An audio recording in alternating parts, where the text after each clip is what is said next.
Please open in your learning workbook to page 57 and read along as we learn together. We've now learned two different methods to algebraically solve a system of equations. They were substitution and elimination.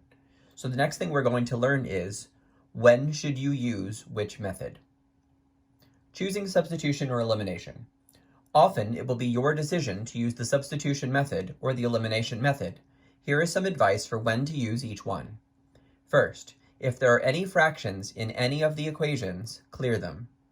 Then, if one of the variables has a coefficient of 1 or negative 1, such as the y in 3x plus y equals 2, or the x in negative x plus 25y equals 4, solve for that variable and use the substitution method.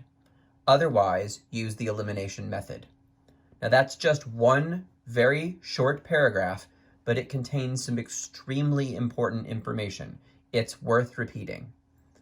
Clear all of the fractions first, then look at the coefficients of all of your variable terms. If any of the coefficients is a 1 or a negative 1, you're going to want to use substitution, and you're going to want to solve for the variable that has the coefficient of 1 or negative 1. This is the same thing as 3x plus 1y equals 2. So we would solve for the y in this equation. This is the same thing as negative 1x plus 25y equals 4. So we would want to solve for the x in this equation.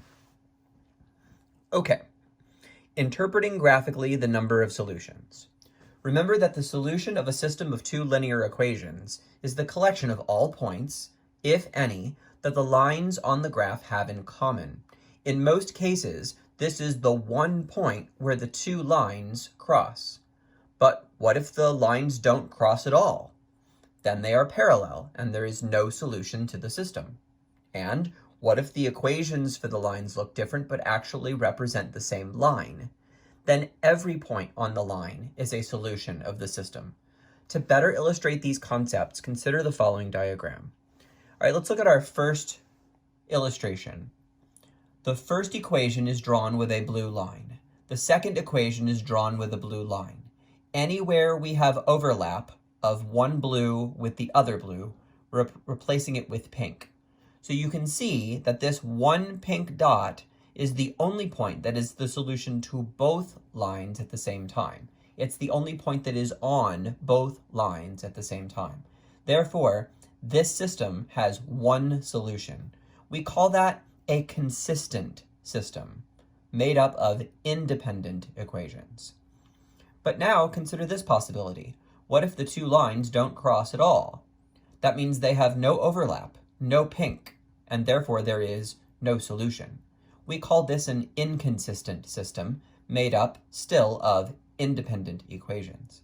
And finally, the third possibility, what if the first blue line sits directly on top of the second blue line? Well, then the entire line turns pink, and therefore there are an infinite number of solutions. This is a consistent system made up of dependent equations. Now, we've spent a lot of time looking at the first case, where two lines cross at a single point.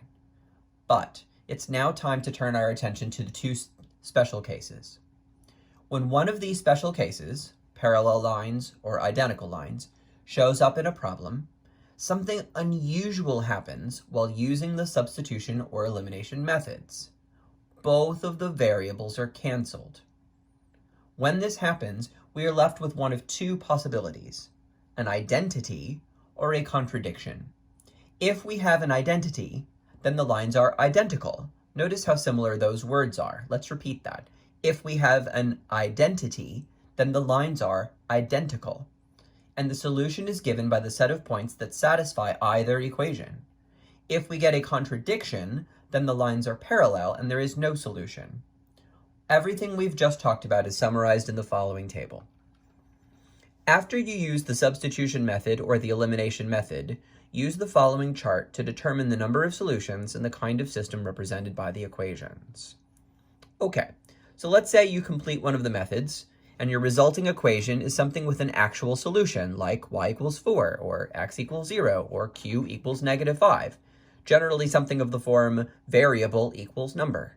well, then you have found one solution, and your system is consistent and independent. But after you complete one of the methods, what if you have something with no variables in it at all? For example, something with no variables that represents a true statement, like 0 equals 0, or 3 equals 3, or -2 equals -2, pretty much anything of the form number equals same number, represents a system with infinitely many solutions. We call this a consistent system, which is dependent.